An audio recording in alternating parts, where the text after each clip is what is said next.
Asmanna yıldızın görüp seni söyendiydim menim. Adı dükrem çenmin geçip yettim mükem onu güne.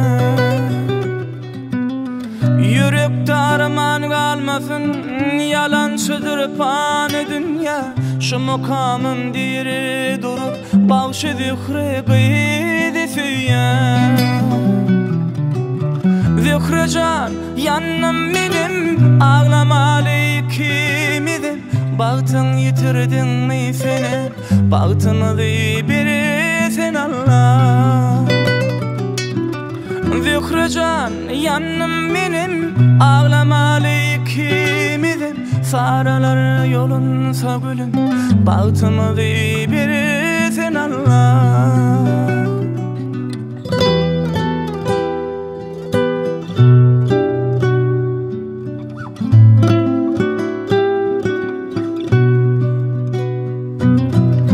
Maradan salam yollayan gecenin güdül kıydına, bilbil olup huzurunda çöküyün mi yamin deydim ha.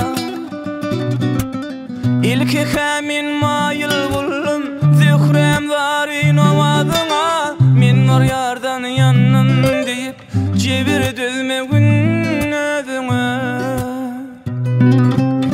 Zikri can yanım benim, ağlamalı ikimizin. Baktın yitirdin mi seni, baktın biri sen Allah.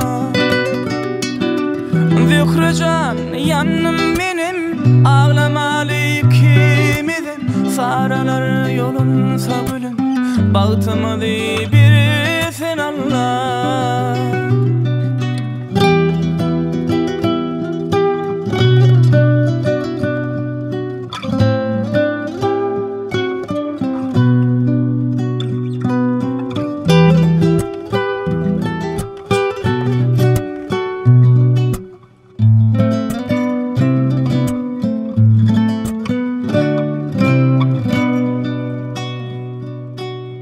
Kabul etsin mukam bilin, sevgi sözüm yolla yarın.